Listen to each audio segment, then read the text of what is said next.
Got some other stuff done, and here to talk to you about release strategies. So hopefully people can join me and see how things are. Weather is absolutely perfect right now. It's 24 degrees outside. It was 28 earlier. So 24 degrees outside, but crystal clear, not a breath of wind. Just nice and crunchy when you walk. It's nice. It's nice. Got up to almost 50 yesterday, and that expedited the meltage of the massive piles of snow we have around the yard. It's the 28th of April. That means it's Tuesday. Today is Tuesday. And 28th of April, that means come May, we are still going to have snow on the ground, and a lot of snow still on the ground. I have a pile that's still 4 feet high out the edge of my driveway from where we plowed during the winter. Anyway, that's it. What are we going to talk about today? Release strategies. It's just me, because I put out some feelers yesterday, but I didn't push that very hard. Yesterday sucked for getting anything done. Today we're on track. We already got the show for tomorrow lined up with Brian Cohen. We're going to do Blurbamundos, Blurbography, Blurbology, Blurberific. So be blurbified tomorrow tomorrow. Release strategies. I actually have a book on it. I pulled some stuff just to talk about it. I have more information because I keep continuing test. You have to keep testing. You have to keep pushing yourself. You have to keep moving forward with each book. You have to take lessons you've learned in your specific genre with your readers and apply that to your next release and keep moving forward. So thanks everybody for coming on. We have Lawrence, Ann, and Dee. Thank you for joining us today. The other people and Facebook user, thank you. The first and most important thing with your release strategy is you have to know yourself. You have to know what you're capable of. And that is, I think, with the Jenna Marecki interview last week, it shed a lot of light on, because I was mesmerized. She's making a full-time living. She has 2 books that she published in 5 years. And I'm like, and I mean, we always hold up Jamie Albright as an example of you can make full-time money with 1 book a year, and here's how you add that, work with that with intentionality. And but Jen, 2 books in 4 years and making full-time money. Now she has her MBA, and she applied a lot of business principles to this effort and found her niche on YouTube, 200,000 viewers, because she's herself, she's engaging, and she goes after it. She does it right. She researched. Once again, it gets back to, hey, did you do your research? Did you read that genre? Do you do the things you need to do to set yourself up to win, to be competitive in this marketplace? And I'm not talking competitive with others. You got to compete with yourself in an established sector. And so Jenna saw her opportunity in YouTube, said, here's what I need to do, upped her game as she went, learned as she went. So her first efforts weren't the death knell. Oh my God, I have no viewers, so I suck. No, she figured out what she needed to do, did it, and all of a sudden it happened. She has all these viewers. She's able to monetize that stream to supplement her books too. 3rd one's coming out in September, and that'll be another rise. I'm sure it's on pre-order, and racking those up. She'll realize that revenue and be looking good. I've invited her to 20 Books Vegas, so hopefully she'll be able to come. And she is looking to give me an answer sometime this summer, and hopefully she'll be able to come and share more with us regarding her methodology and how you can be successful. You don't have to write a lot of books. There are 2 extremes that we have here of writing a lot of books and releasing quickly, which then requires a lot less marketing and your reader engagement, is new book, new story. And Jenna's approach, which is the extreme opposite end of all reader engagement all the time and working on my book, and then gets the book out, gets that revenue chunk, keeps advertising and marketing. So it all goes down to How much marketing and advertising do you want to do? Are you willing to do? Do you have to do? So the release strategies go with if you don't have a release a month, a release a quarter, then you need to engage more on the marketing side in order to stay relevant, keep your book going, keep your book sales uh, uh, percolating and delivering revenue, as well as supplementing that revenue stream with other things that can still be related to that one book. So all kinds of great opportunities for your release and your release strategy, and it starts with what you're capable of. If you are only going to publish a book a year, a book every 2 years, then you need to have the marketing. But understand that going in. Don't say, well, I'm bad at marketing, so I need to write a book a month. And if you're not capable of writing a book a month because you have a full-time job, you have other things going on, you're going to fail spectacularly, and you're going to hate yourself. And we can't have that. We don't need anybody hating themselves because they didn't live up to the ideals or expectations. 20 books to 50K isn't about 20 books in a year. It's 20 books that earn $7.50 each a day for averaged for that year. 20 books, my backlist. I've got one book set, an omnibus edition, that has earned over that in the last, who's earned 25 grand in the last 10 months. Well, earned, the profit was 15,000, but that's one set. You look at everything that's going on, and speed is okay, but more important is quality. You have to do the absolute best book you can write as quickly as you can write it. If that's once every 2 years, that's fine. Just understand what else needs to go behind it. You manage your reader expectations. You keep your readership engaged. That's how you can make money at this business. We chose a different route. I have a lot of stories in my head. I like jamming them. I like telling the story. I like refining. I like getting better. As Bad Company 7, quick 2,000 words this morning, and I did that in 1 hour. So it shows what's possible when your head is in the right space. When you're, I have a nice outline for that one, so there's no dilly dallying. No jiggity boo or whatever somebody else what we heard yesterday. What is that, Murray? Oh my goodness! So don't be dissuaded. Don't be distracted, and focus on what you want to achieve, and then look at the steps that have to go in there. So it starts with writing a good book. Always write the absolute best book you can write. And there's a time also when you're fighting yourself. If you're re-editing the exact same stuff, there's time to just stop and ask a reader, do you get this? Is this okay? Would you keep reading?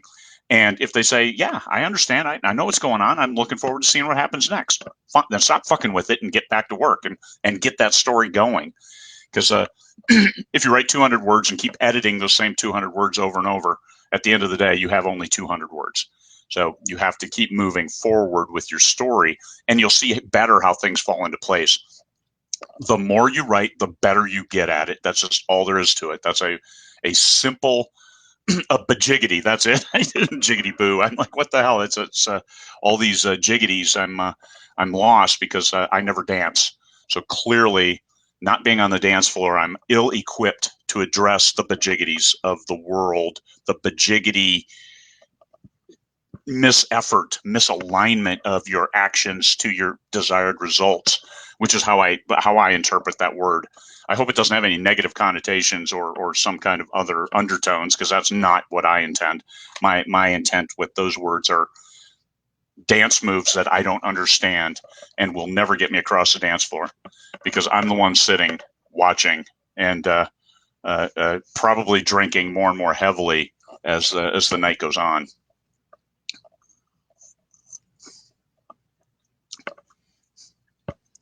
Release strategies. The one thing we wanted from this show is to entertain as well as educate. So anyway, that's you'll notice that I do some things that because I'm a psychopath. On top of I've gained some experience over the last 4.5 years doing this stuff. The managing your reader expectations. It starts with being able to understand yourself, figure out what you want to do. If you're capable of writing fairly quickly, if you write a book a year, if you want to stockpile 3 books for a rapid release, it's going to take you 2 years, 3 years of writing to get where you have 3 books. And that's a long time to not know if that first book is going to resonate.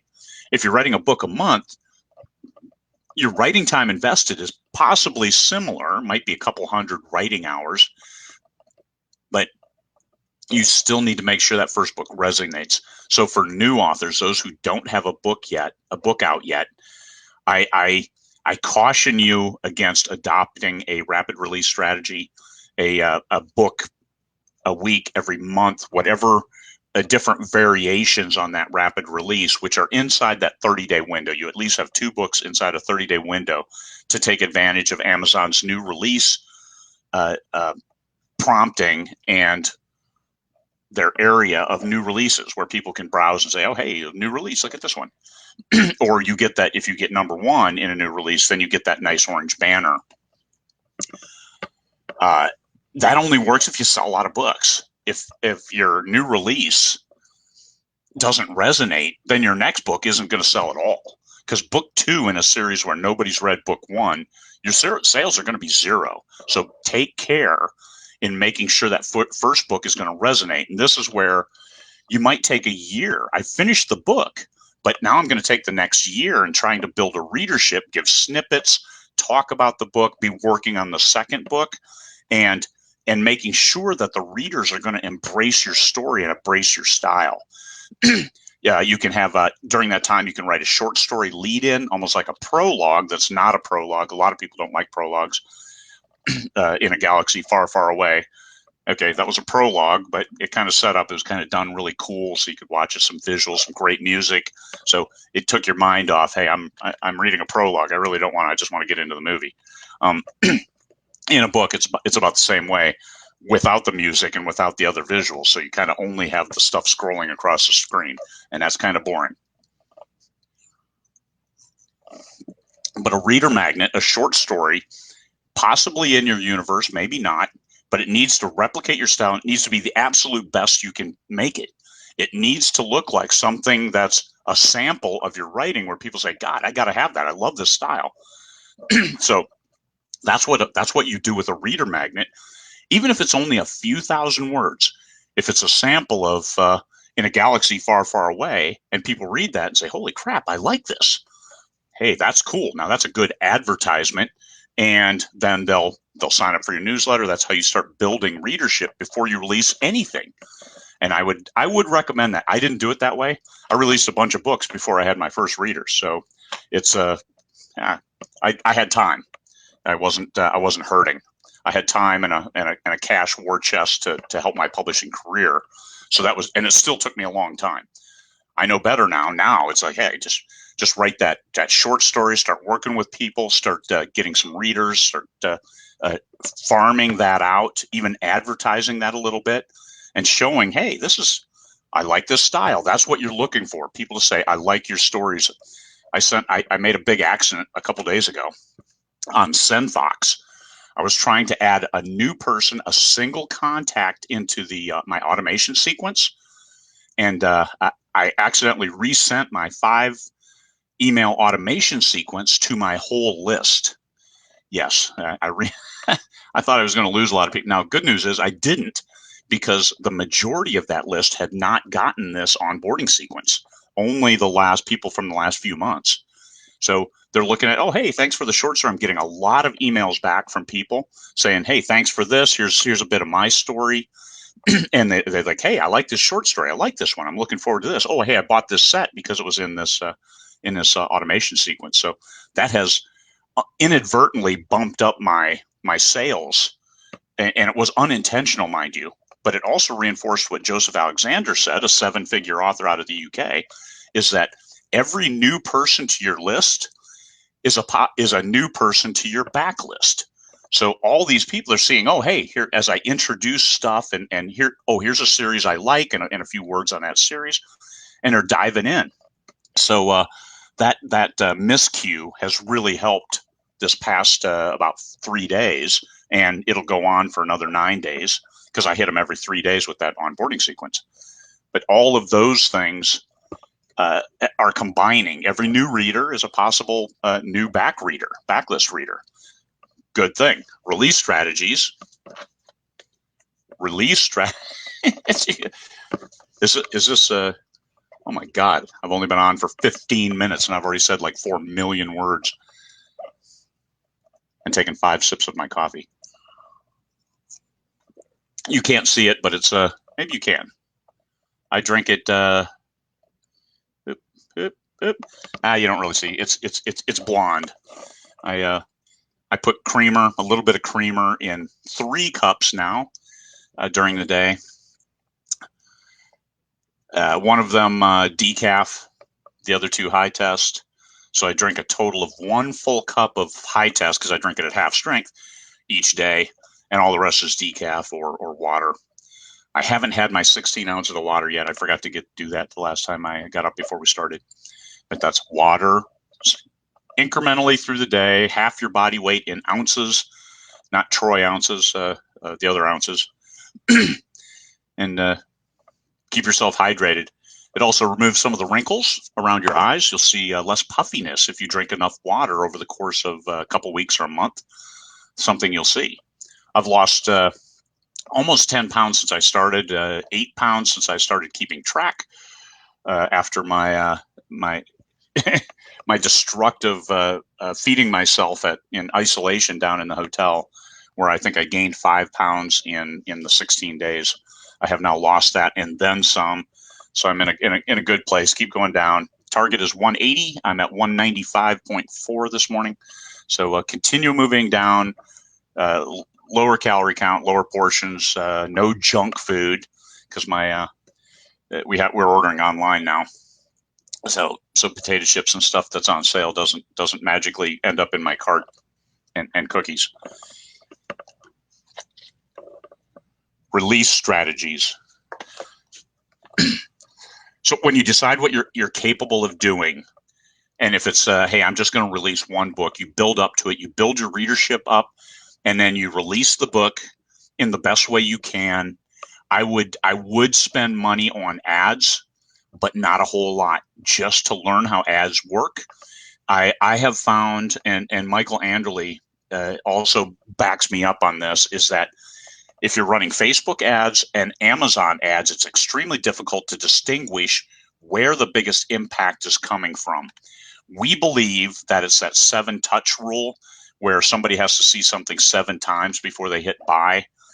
And if they see it on Facebook and then they get over there on Amazon buying something else, and all of a sudden that pops up, now you're improving your touch count, and all of a sudden they hit buy because we've stopped. Hey, Amazon ads aren't resonating at all. I'm seeing no sales and ACOS of thousands %. And no, you don't follow the ACOS because it's not necessarily correct. It's wrong. So you shut off those ads, and then your FB ads tank. You're like, what the hell happened? You turn everything back on, you get it re-wickered, and all of a sudden your sales come back up. So it's like, oh, it must be the Amazon ads. So you stop the FB ads, all of a sudden sales tank again. I've seen this over and over. So I am terrified of stopping one or the other. I might lower the spend, but I'm not going to stop the ads because I think they're mutually supporting. And that's my impression off the money I've spent. And I feel like I am getting a payback. Even if my Amazon ads are showing nothing, as long as I'm advertising on Facebook for that same title, then I keep both going and realize the sales. I don't like seeing sales drop off the table as soon as I stop an ad campaign. So with that first book, some ads, just testing the waters, maybe newsletter shares for people in your genre, and always make sure it's your genre. People ask me all the time for a newsletter share, and I'll look at their book. I'm like, my readers don't like this, because somebody asked for a share on a horror book, and it's like, okay, horror is in some circles considered science fiction, and if it's science fiction horror like Alien, then no, that's not good for my readers. I did a big survey last year, and 10% read horror, and a lot of them actively avoided horror. So no, that's not a good share for me. So turn it down. No, I'm sorry. I'm not going to share that because I know my readers don't like it, and I'm not going to foist it upon them because that affects me too. So your first book, you need to make sure that you are aligned with people in your genre. You don't have to find the number one seller and say, "Hey, please, can you share my book?" That's a tough way to go about things, and be prepared for rejection. It's like sending them to Trad Pub and say, "Hey, please, would you consider my book?" If they have an open call or something, and just get yourself ready for rejection, as well as a lot of time wasted while you're waiting for a reply. So as you're building, people on your same level, even people just starting out, everybody's building their readership in a different way. So if you have 100 readers, somebody else has 100, somebody else has 100 on their list, you think, oh geez, I only have 100 on my list. Holy crap, it took me 3 months to get my first 100 people on a list, maybe even 4. And and it's okay, because 100, 50% click rate, 50 people think that, hey, this might be okay, give it a read in KU. Now you start making money, and you're seeing, hey, here's now what I can budget. Start budgeting and advertising and building more readers as you get some word of mouth and get some social proof, whether it's on people sharing on Facebook, Instagram, Reddit, wherever people share, wherever people are working their particular social groups. You get your Amazon ads and you see, okay, this can resonate. And then now you start looking at, what do I do with books 2 and 3? And I'm just publishing a 3-book series. The third book is on pre-order for May 18th. I published these 28 days apart. Book one did very, very well. I published it on April 20th, 23rd, something like that. I'm sorry, March 23rd, I believe. And then we hit it hard with new releases, did some promos. We put it on pre-order for $3.99. We dropped the price to 99 cents for 2 weeks after we published, trying to get traction for that book. It stayed low in the ranks, 4,000 to 5,000 for those 2 weeks. So we moved a lot of copies, about 1,000 copies, and we got a lot of page reads, and we're still getting page reads from that first book. Then we raised the price to $4.99. Well, we raised the price to $2.99 only because of the virus. That's I just wanted to give people a little bit better deal. But the normal price would be $4.99. Book 2 came out. We priced it at $4.99 and have left it at $4.99. The sales were good. The pre-order sales were greater than what we had for pre-order on book 1. 28 days later, we had number 1 new release on both books at the same time. And here's something we learned on that first book. We had a number 1 new release, and it was a subcategory. But I had sent in, hey, here's the categories we want. And Amazon put them in all 10 categories that we wanted. And book 2, we did the same thing, and they put them in the different. But I had a couple categories that were a little different, and so that we got number 1 new release on both. The first one had number 1 new release for, I think, 36 days straight. So 30 days. If your number 1 new release at the end of that 30 days, you will hold it. This is my guesstimate based on what we saw. You will hold it until such time as you lose it, and then you can't get it back. But as long as you're the number 1 new release, you're going to stay there and keep that orange banner until such time as you drop off, and then it's gone. And now you're off the new release lists. So we had it for 36 days. So beyond the 30-day, which, hey, you can only be on new release for 30 days. Well, kind of. And the next book, so 2 books carrying the orange banner at the same time, thanks to getting a lot of traction on the first book, second book, third book, we're already getting great pre-orders. So a good book. The first book was good. The second book was better. And people commented on that. The reviews came in saying second book is better. So social proof for release strategy, it validated how we did it. Now, I spent a fair amount of what we made on that first book, because 99 cents, 35 cents a copy, you don't make a whole lot. But we got the page reads. It was a longer book, 76,000 words, I think. And also, this is something we learned on your release strategies. We used to say, hey, if you can 180,000 word book, why, when you can sell 3 books? But the longer that first book, because all my ad money is going on the first book, I have nothing on the second book. It's all on the first book. So if you're going to sell somebody that first book, you might as well make as much money as you can if you're in KU. So the longer the book is a benefit. So nice long book, getting page reads. Still 2 months later, getting 10,000 page reads a day. It's a good thing between the books. We're getting pre-orders are stacking up. We're gaining 10, 15 pre-orders a day. So 1,000, hey, and it keeps moving forward. So now we have this, and we were going to make a decision on the fourth book based on what we saw from how people responded to the third book. Because once the third book comes out in it's the 28th, May 18th, the third book is going to come out, which is 28 days after the second book came out. We're pricing, actually the first book we're going to make free already. And then we have a bunch of promos lined up, and let's see if we can get those books into people's hands. I ran my End Times Alaska series as an example. Those 4 books are published. We ran the first book for free last week, the second book for 99 cents, and the third and fourth books at $4.99. The first book, we moved 8,750 copies, and we did not have a book bub. We did Free Booksy, we did a book barbarian, we did a few other promos. We didn't spend that much money, but these are my traditionally published book, and I have a really great relationship with my publisher, Permuted Press, which is an imprint of Simon & Schuster for their post-apocalyptic stuff. And they hit their list. Their list responded well. It got up to like number 41 overall in the free store for overall, and it was number 1 in every one of its categories in free for that book 1.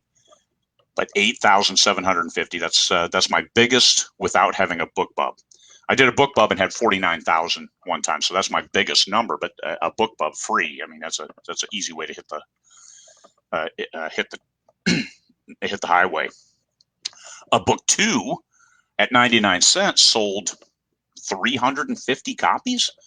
And then book 3 and 4 are climbing and almost there. I mean, this is a great thing. Working with my my publisher, they shared the numbers right away. They said, "Hey, this is a great promo. We loved it. It's working well. We're seeing all this."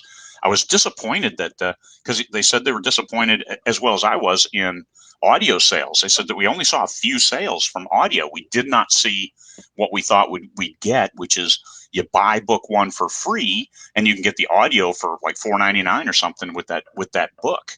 But people weren't buying it, so we didn't see those sales, and that was a little bit disappointing. I think because maybe we didn't put, hey, there's audio available, put it right in the front matter. So if somebody picked the book up from free and just was thumbing through it, oh, there's audio available, they can go back in. Even though when you buy it on Amazon, it says, oh, would you like to buy the associated audio for this hugely discounted price? Anyway, that came as a surprise. Release strategies. So 28 days apart, that one set that I'm doing has worked pretty well. The first in series, we dropped it to 99 cents. Getting that first in the series into people's hands is so critical to any release strategies, whether it's a standalone, and if it's a standalone, especially so, because, hey, here's one book. I need to make money on this one book. How do you do that with just one? You got to build up the excitement first. You can't just throw it out there and say, geez, I hope people buy this. You do hear stories of that happening. It's rare. They're flukes. We don't want to put our whole business life based on flukes. They're good books, yes, but how do they go viral? That's one of those things nobody knows. So what we do is we do know you get your first book into people's hands. You have to build that readership. You have to build that excitement. You have to build a base of people who are going to buy your first book. And even if it's only 500 people buying a book at $2.99, you make $2 each. That's $1,000. Okay, if I only spend $300, now you can see, okay, now I can budget and start deciding how I want to move forward, and also get that social proof. You need people to say, I liked this book. Now, that has to be organically done, in that if you're trying to get review sites and do that stuff, I think that's it's not cheating because people have been doing it for years. It's okay. But I'm not a fan. I have never submitted a book to a review site. I have thousands of reviews because people like my books and I've built my readership. And so you do need that social proof, but it's better if people just come out of the blue. Now I beg them right after the end. It's like, please leave a review. That excites me. That motivates me to write the next book. Do you want to see this series continue? Please leave a review. So I beg them. I beg them on my author Facebook page. Hey, I see 49 reviews. Who wants to be number 50? And usually you get like 5 or 10. So you bolster it. And then when you're in the 90s on a book, it's like, oh man, 90, 95 reviews. It's making my eye twitch. It should be 100. We're centenarians. Come on, people. So these are things to help future sales, but you've got to get that book out there. You've got to get it into as many hands as possible. And don't put your first book for free. This is one thing I would say. It's not a probably. If your first book, if you only have one book out, don't make it free, because people will forget you exist. They'll pull it up. They'll be like, follow me on Amazon, and they click over to Amazon. You only have one book. They're not going to follow you with one book because they don't know if you're going to write a second book. People have been bitten way too many times by a series that just ended because it's really hard. It's hard being an author, and you publish that first book and only 10 people buy it. It's hard. It's really hard to then write the second book because you're like, oh my God, nobody likes my stuff. No, nobody knows your stuff exists. There's a big, big difference. There's a huge gulf of space between nobody likes me and nobody knows me. So please. So, let me, hang on. Release strategies. Take a question. How many subscribers would you wait to release with as a newbie? You really don't need any. You just need to know that there's going to be people who will be shown your book. So you might have some newsletter swaps set up, but you don't have to have a base. What you do have to have is a desire to build that base. If you have the first book ready and you launch it, don't say, oh my God, I don't have any readers. It's a kiss of death. No. 30 days is a very, very relative mark in history. I published a book the book that I published last week. It then hit number 51 in the paid store. 51 in the paid store, and I had published it 4 years earlier. You can always get traction with an old book. It's okay. So publishing as a newbie, the most important thing you can do is publish. So that actually takes priority over getting subscribers and readers, because you may expend too much effort doing that and not actually getting your book into people's hands so they can then tell you, yes, it's a good book. No, this book sucks. Because sometimes you need to hear, this isn't a good book. Or it's misaligned with the genre. Or, my God, you killed the dog in the first chapter. Get the fuck out of here. So what are you trying to accomplish with your story? And sometimes people need to hear, this is not good storytelling. If only, if you get an if only, then you can fix it. You can fix your storytelling. No, I believe human beings are natural storytellers, but putting that in the written word, in a written form that remains engaging, is significantly different. And you've heard people tell stories where they just meander and drag on and on. That might be your book. Just understand, it doesn't mean you suck as a human being, not at all. It just means you need more practice. That's all. So anyway, getting that first book out there is important. Getting your first work out there is important.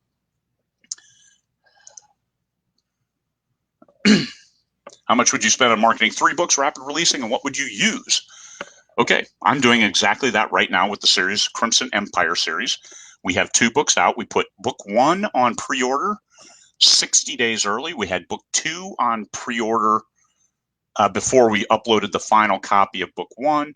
We put book 3 on pre-order before we uploaded the final copy of book 2, et al. So book 1, I spent on advertising about $500 on that launch for that launch week through promotions and some Amazon ads. I have not started a Facebook ad yet, but we've got my Facebook ad guys working on one, so we'll start one soon, because we really didn't want to push that kind of advertising cost until the third book was out, and then we were diving in wholesale, which we are. So those ads we're going to just wicker a little bit and tweak coming up to that May 18th launch of the third book, because now we get the greatest value for our advertising money, which is now they can buy the second book and the third book. So this is what we're going for. So how much would I spend? I would spend 50% of what my revenue is for profit. So if I'm making $1,000, I'm willing to spend $500 to get there. Ultimately, I want 10%, spend $100 to get $1,000 in revenue. That's where you're making your most money. How do you do that? You practice, wicker, find those readers, and build that readership base so they're buying without any additional advertising. And that's the benefit of having over 100 books out, like I do. I have a well-established readership base who will buy a certain amount of my books or read them in KU, which I've worked hard to get KU readers. So that's what I'm looking at. Okay, hang on just a second. Release strategies. Okay, let's see.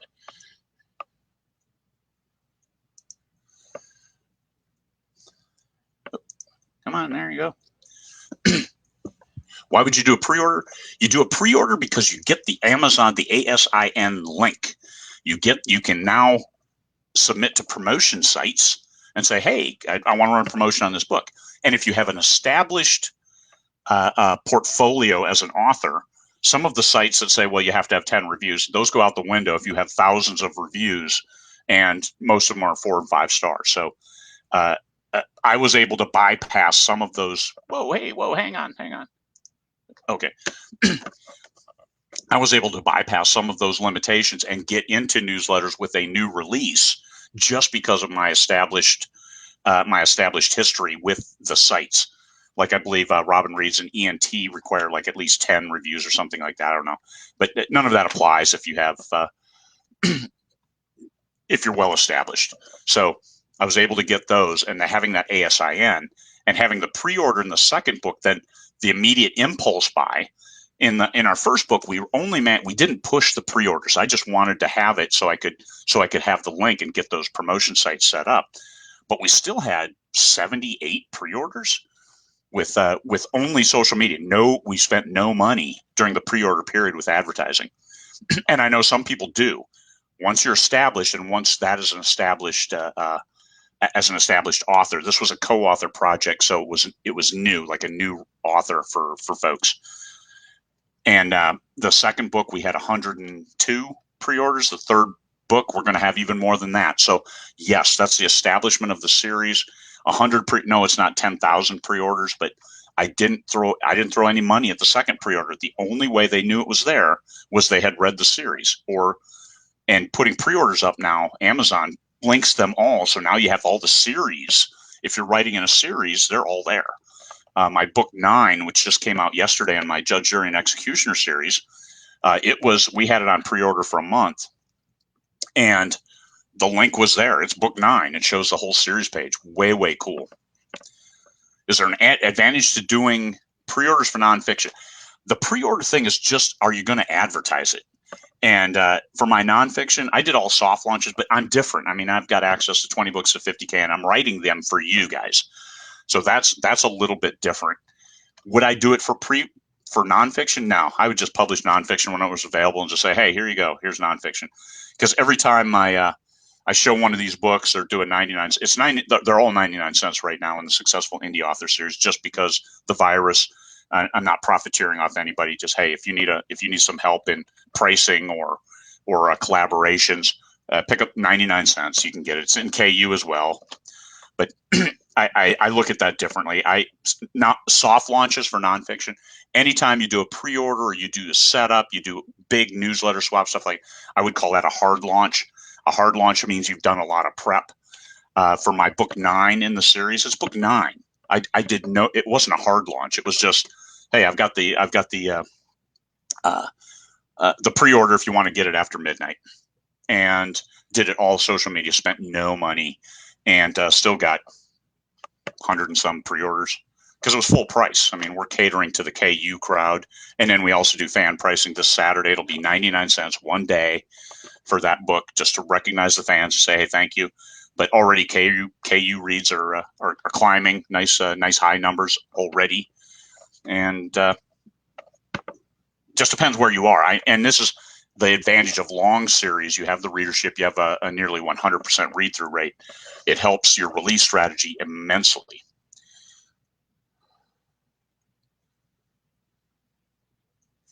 You'll dump it on the camera if you tilt it more. Release strategies. Okay. What are good non-writing strategies? That's a good question, Hal. Oh, Hal, thank you very much. Hal is a lifesaver. He sent me a package that contained life-saving essentials. No, not M&Ms, although those could be, but not in my current. I need to get down to 180 before we're applying any M&Ms. And then probably not then either. Not good for my heart. So good non-writing. You. What is your wheelhouse? For Jenna, it was that visual engagement. It was her ability to speak clearly, quickly, concisely on a product that mattered to her. What are the top 10 science fiction bad themes? And she's just engaging and talk. That is her wheelhouse. Other people, it's their blog. Hey, write a snippy story. T.S. Paul, last few years ago, every Wednesday he would release a new short story on his blog, and he didn't maintain a newsletter at all, but his blog. And he was killing it because he was engaging with his readership.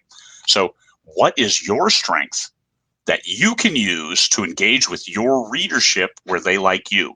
You might be gardening, you might raise guinea pigs, all of the things that you can do that you love to do and that you can share with people, whether it influences your writing or not, but it's something that's you that you can relate to people with.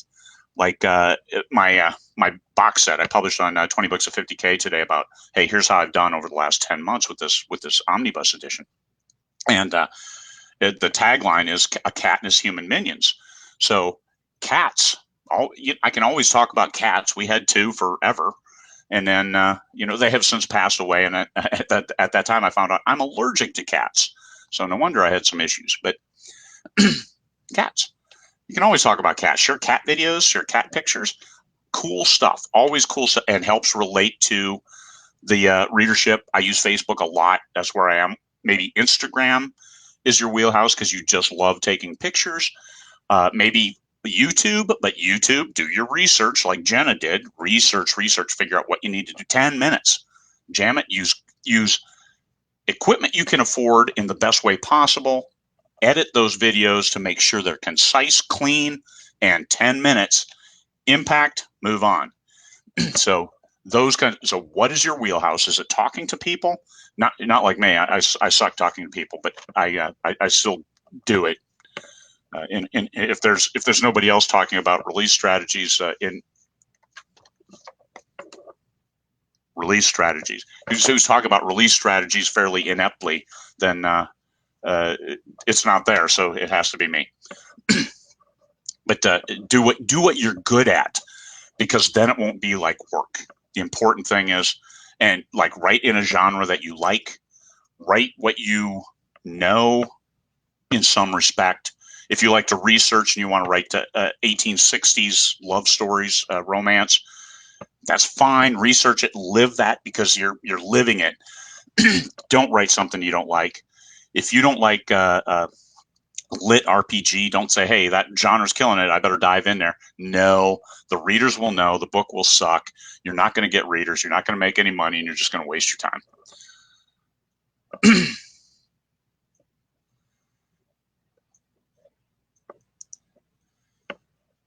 Yeah. So I've been on this weight loss, trying to lose weight just for my health. Small portions. Yep. Eat small plates, off small plates. Have high protein, low fat, low sugar. I've cut out processed sugar in entirety. Low fat, relative. I think fat is overplayed in regards to having an impact on your health. I think it really comes down to sugar, excess carbs, and, well, we're not going to rule out beer, but I haven't had beer either. So not lately. High protein. Protein is good for you. You do need a certain amount of carbs in order to metabolize that stuff because you don't want to cut out all sugar, all sugar making processes within your body. That's my perception. So just balance it. I think the biggest thing you can do is burn more calories than you take in. Just that's the basics of managing your health. How you do that is better. You want good calories. You want good burning of calories.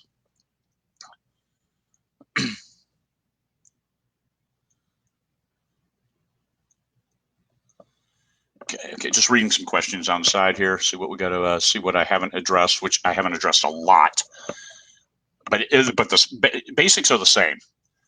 How far out in front of your release do you want to do these things? Know yourself. How quickly can you engage? How much time can you devote to working with and building up your fan excitement? And go from there.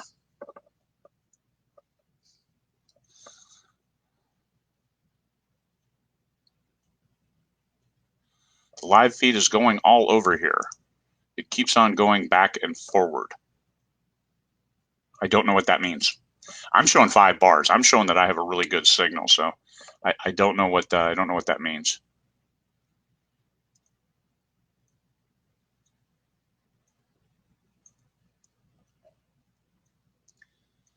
Yeah, audio is having issues. A lot of my people, I did a big giveaway. I gave away a lot of audiobooks to truck drivers and various people in the on the supply chain side because they're still driving, but there's a lot fewer of them. There's no commuters. So without commuters, that is some of my other titles. So yes, it's a significant impact there, I believe. My numbers are only okay, not blowing the roof off in any way.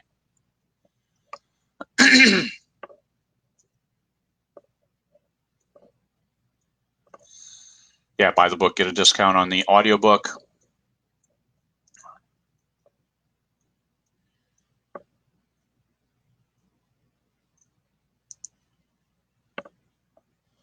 Is there a reason?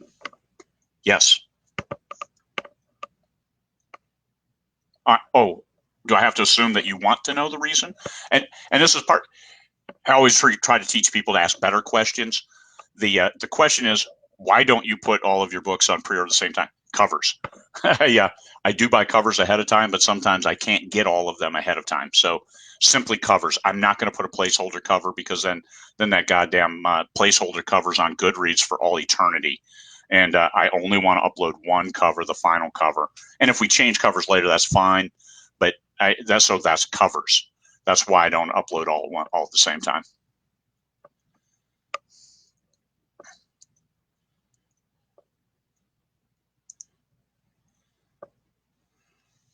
What are the top 3 tips you can give for, I'm going to assume you mean releasing autocorrect, another victim of autocorrect. And I've noticed the last update to Word, they do show 2 spaces as a mistake, but they also show every single contraction as a mistake to look at. So no, nice try, Word. You're okay, but I'm going to ignore those. What are the top 3 tips you can give for releasing a book? Manage your readership. Manage yourself. So if you're not rapid releasing, the manage yourself is kind of out the window, but you still need to make sure that the book resonates. Don't write a book completely in a vacuum, especially as a newer author, and then say, here, a great book. And maybe it's not. And the determiner of whether a book is good or not is the reader. I think a couple of the best books I wrote didn't sell that well. Why? I don't know. They were good books in my mind. The readers, there was a book where I gave up. I'm like, oh man, I'm trying to do too much. Let me just write a simple book. That book did really, really well. It was like book 6 in a series, and it did really, really well. People are like, oh, great story. I loved it. This is back. I'm going to keep reading. All right. I thought I wrote it more simply because I was just kind of mad. Hey man, people aren't embracing, people aren't loving me. Let me dumb it down. And I wasn't dumbing it down. I was using simpler words to convey still complex topics. And I looked at it later. I'm like, okay, this is well written, but I was kind of a dick at the time. It's like, but I achieved what I needed to achieve is a book that the readers liked. And it was easy. It was fun to write because it was a good story. It's just I didn't use any extra words, any exculpatory evidence. I just put it together. And I'm like, okay, good. And then I tried to maintain that, use the words that aren't the 50 Kopeck words that I can use as a lawyer, because those don't benefit anybody. And also keep your narrator in mind for when you turn them into audio. You want to make sure they can pronounce your words, for Pete's sake. Okay, where are we here? Research the tropes. Yep. Keep the blood flowing. I've been sitting here for almost an hour. Hang on.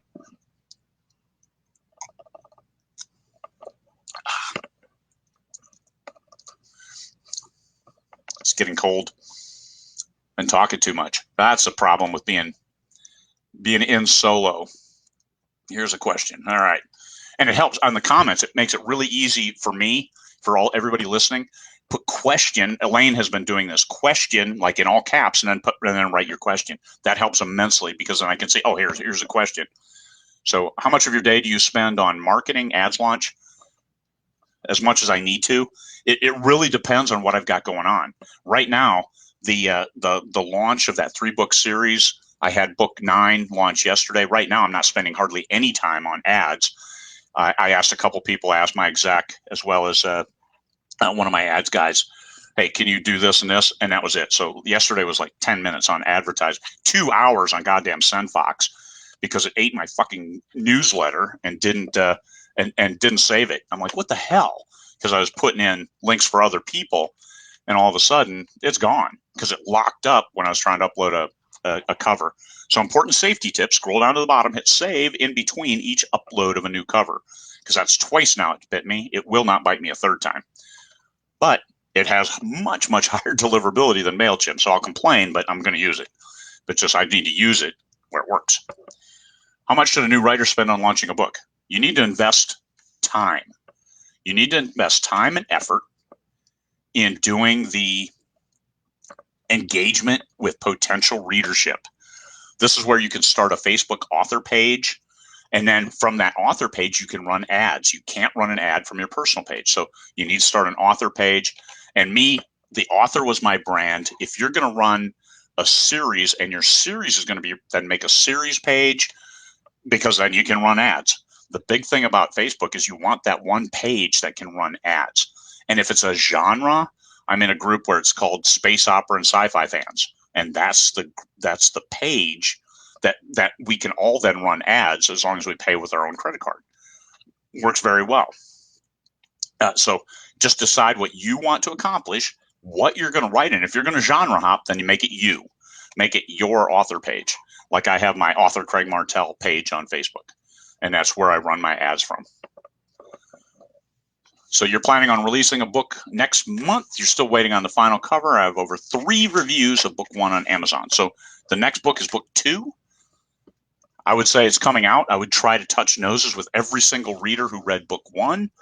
And then I would advertise book 1 to celebrate the release of book 2. You always want to have people buy book 1. If you're talking a series, that's why book 1 needs to be long.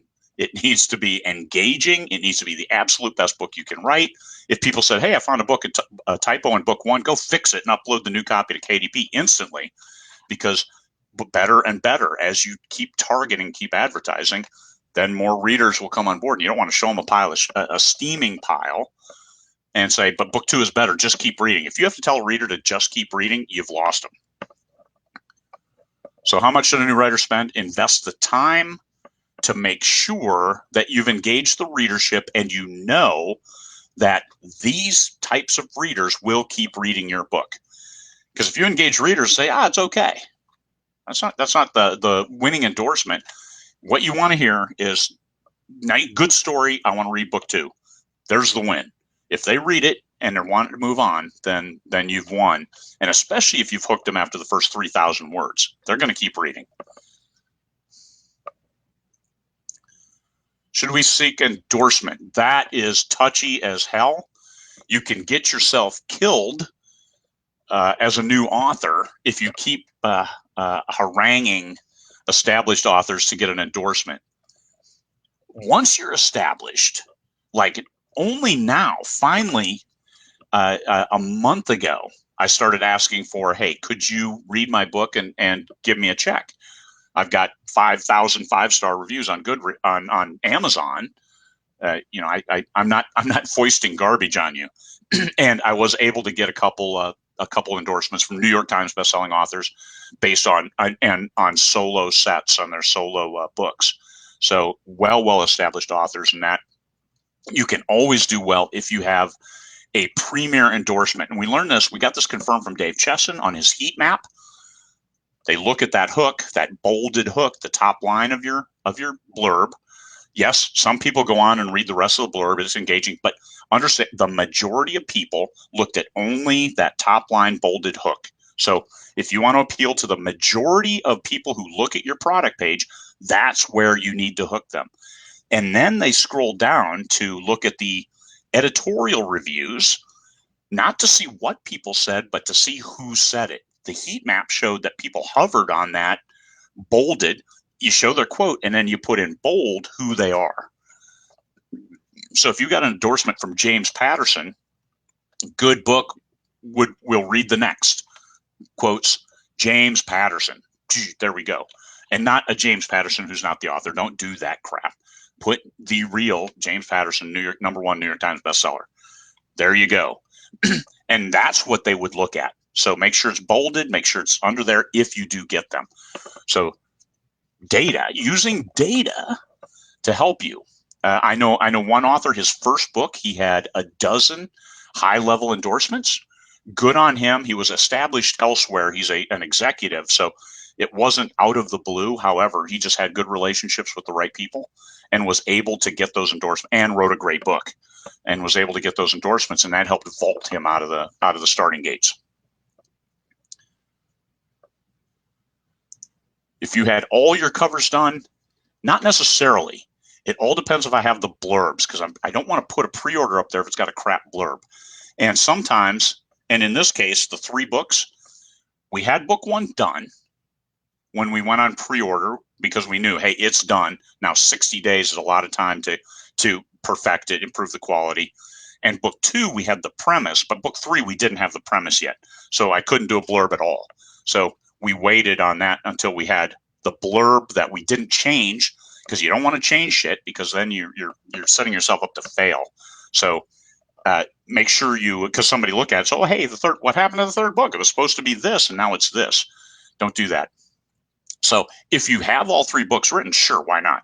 But we did not. So that's why we didn't, and I never do, because you know what? If despite spending $500 on promotions, we only sold 20 copies of that first book, and then they all 1-starred it and said it's crap, don't read it, then guess what? We're not writing. That's book 3, or buying the cover of. So yes, I will kill a series early because of non-sales. If it doesn't resonate with the readers, then, and I did that with my Monster Case Files. That was supposed to be 24 novellas. We killed it at 8 because of lack of sales.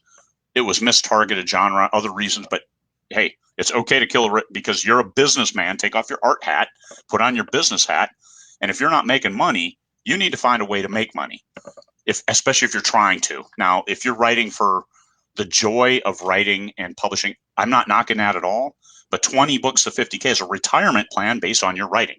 It's not just get a book out there and revel in the fact that you're now a published author, which is cool. Very few people have that feather in their cap. And then even fewer can say they make money from their books. That is an elite club. Understand that if you're making money at the end of the year, you've made more than you've spent, you are in a very elite club. And we want every member of 20 books to get there. We set the buffet, pick and choose wisely, and move forward.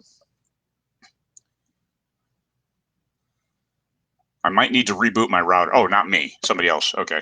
Not me. Yeah, because I'm like, I don't have a router. I directly link to the 4G tower.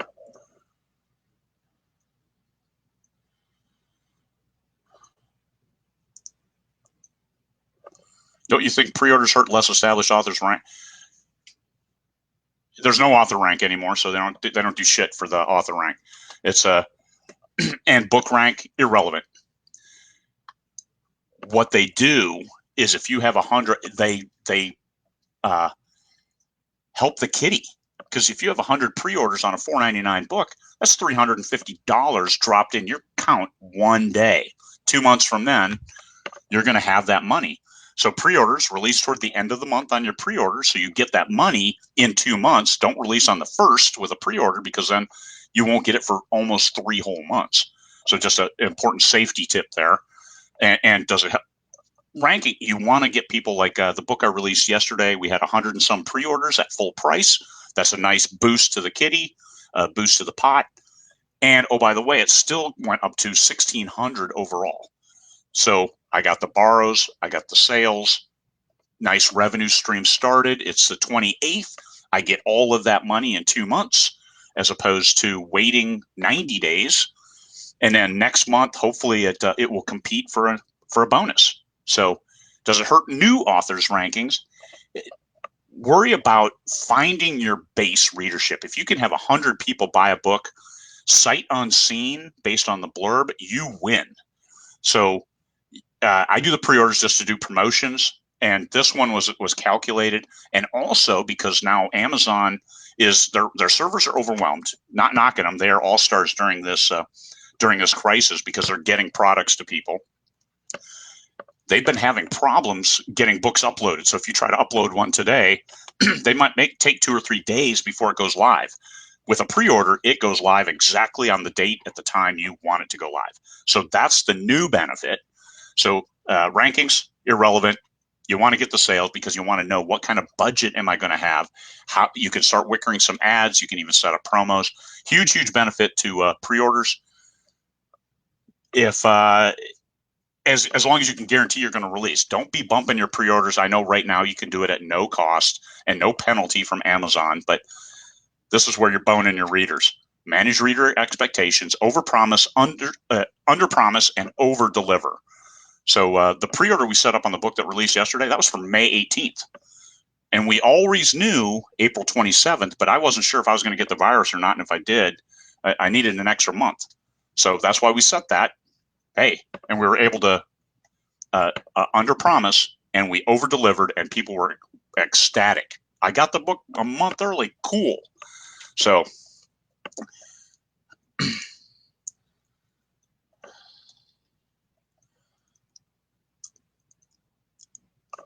I don't know, man. I don't know what the third tip was. I don't know what the first tip was. And the second tip, I don't know that either. I'm sure they went something to managing reader expectations. And I don't know. Write the book. I don't know. I'd have to go back. I was on a roll then. Release strategies.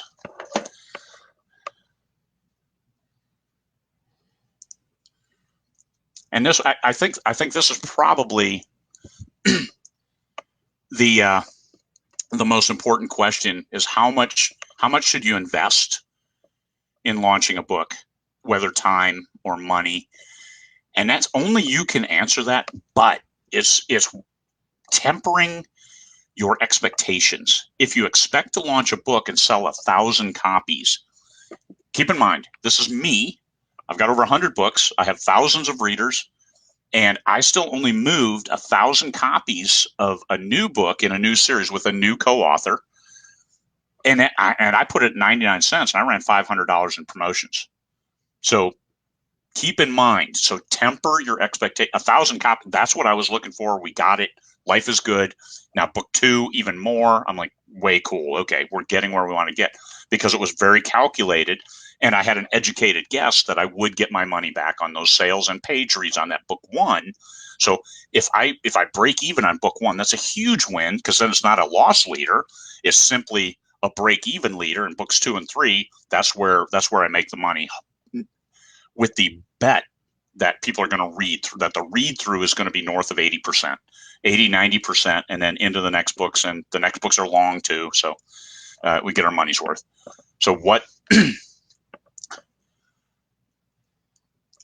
do you want to do is you need to work within yourself, manage your own expectations as well as that of your readership, invest the time you need to invest. Here's a tip for SendFox: do it in Google Docs. Excuse me. Yeah, Google Doc. If a straight copy paste, I could do it in Mailchimp, and it's a straight copy paste. It keeps the links engaged and everything. And so there are better ways than composing directly in SendFox. So I think I will take a look at Google Docs and see and set up my newsletters in there, and then copy them over so I don't get boned like yesterday's bonage costing me a full hour of my life. Okay.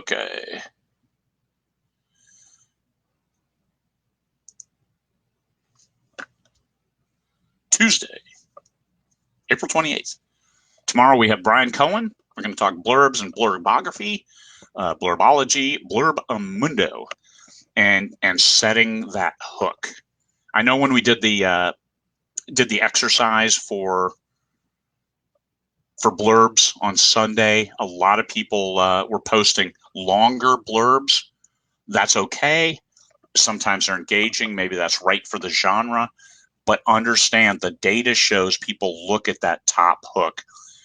If it's bolded and if it's set alone, more than looking at a block of text, even if you bold all of it, but if you fill all of the read more, then not necessarily. They were hovering on that first line. All I'm doing is telling you, here's what the data showed. So if 10 people looked at that, all 10 would hover at the over that blurb, the top hook, and maybe 9 or 8 would read what's in the window, and maybe 4 or 5 would click read more. So it's just improving marginally your chances of making a sale if you have that killer hook as that top line bolded, because that's going to be with the cover. Those are your two highest impact things, because all you have to do is drag the cursor a little bit across the screen to one click buy. If you have the cover that they liked, that brought them to your product page. So I'm just sharing the data. So if you're willing to take an 80% chance to make 100% of your sales, go ahead. I'm trying to hedge my bet and get all of the people excited and commit at that point in time. At least give them my best pitch. So that's why I'm not knocking anybody's blurb if you fill that whole top area before it says read more. That's okay. Just understand the data shows that people might stop after that first line, and have you set the hook at that point, or have you just introduced characters that maybe they don't keep reading. Okay. Appreciate everybody coming in. 68 people now. We hit a high of 78. I think that's the highest I've had on the C&M show that wasn't C and M. Me and Michael usually have over 100 people watching at the same time, and that's cool because they come for Michael. Thank you, 78 people, for coming to see me. And hopefully through these release strategies, through the long diatribes of solo conversation with myself, independently, solo, you got something from that, or something that made sense and helped. Plan your release. You'll have a better release. Soft releases are cool if you have your readership and you're delivering them quickly. If you're not delivering quickly, then hard release. You want to manage your readership, let them know, get them excited about this upcoming book, and that improves your chances of making those sales when you release, so you can start priming the pump for the next release. It's nice to get cash, to get a nice cash influx on the first few days after you release. So I'm releasing now like the third week and the last week of the month. So I can get that cash influx. I get my cash flow in 2 months. I'm going to see that money. And then the following month is now where we're pushing and trying to realize the value of those engagements.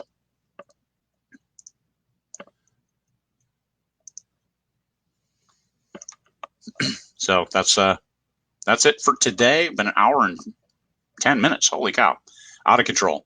So you guys have a great day, and we will see you tomorrow with Brian Cohen on the show talking blurbs. Peace, fellow humans.